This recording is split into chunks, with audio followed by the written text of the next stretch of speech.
Hi and welcome to week 1 of the Essentials in Online Teaching. So this course, you guys have already started in the hopefully getting start here area, right? And you've looked around at maybe the resources and seen some of the announcements. If you haven't done that yet, please go back and take care of that at this point. Now in this left navigation menu, you're going to see different items and the week-to-week navigation. So we have course reserves here, where you'll be able to, if you have a Drexel ID, be able to access all of the course readings. If not, we've provided separate links for those of you who don't have Drexel access just yet.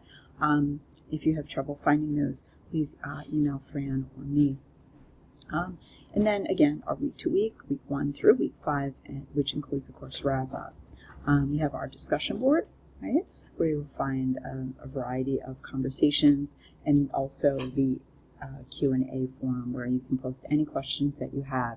In the Q&A forum, please feel free to answer the questions of your peers, and Fran and I will be there alongside you to guide you, just to make sure that everything makes sense and that everyone gets the help that they need.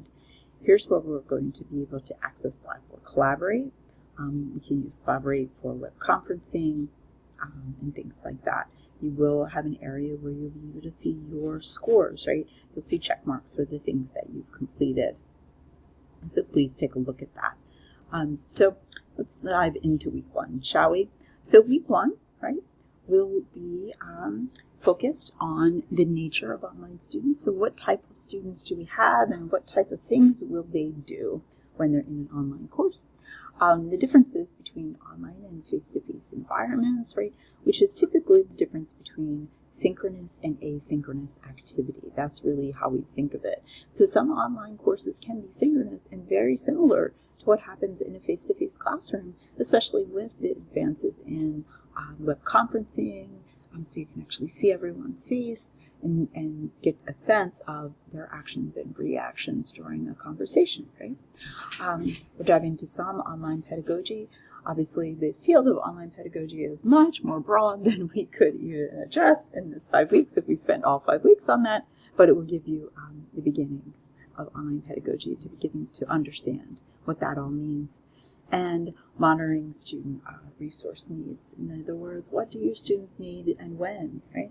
That just-in-time resources. Every single week we'll have a video, right?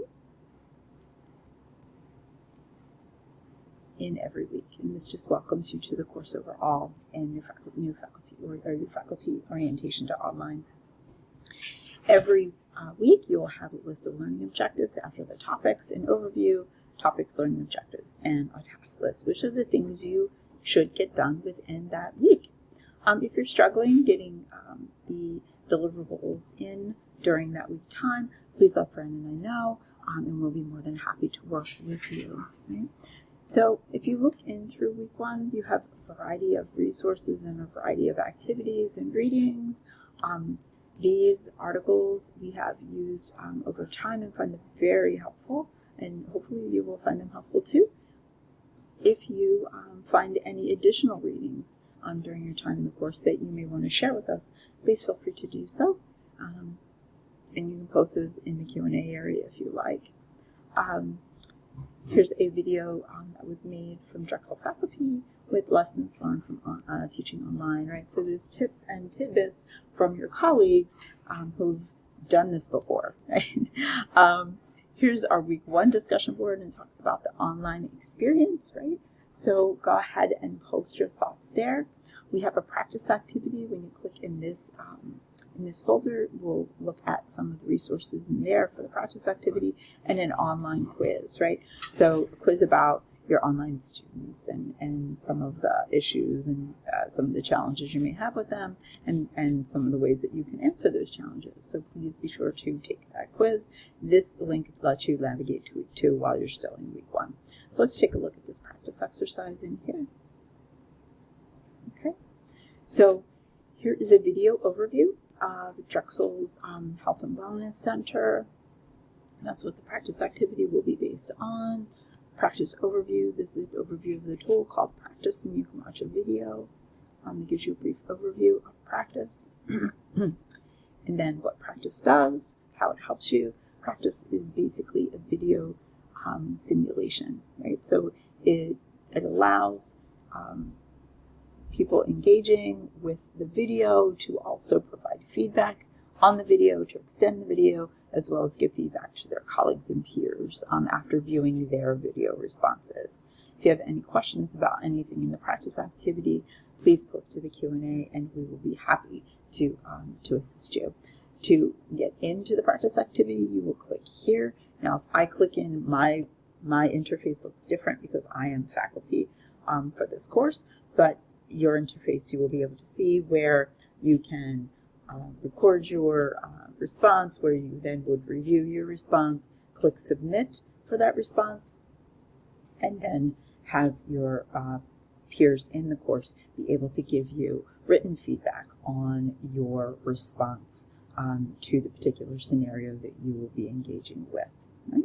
So if you have any questions about that activity, please feel free to email us. And this folder has some additional resources about mental health screening in Drexel University. So this takes you to the Resources Center for the Counseling Center, right? So specifically to the resources that we provide. And then this is a mental health screen that any student can take, that anyone can take actually. It's totally anonymous, and it will point you in the direction to national as well as local resources. So that in a nutshell is week 1. If you have any questions or have any concerns about any of the activities in week 1, please feel free to email Fran or I, and we're looking forward to working with you throughout this course. Thank you for watching. Hope to see you soon.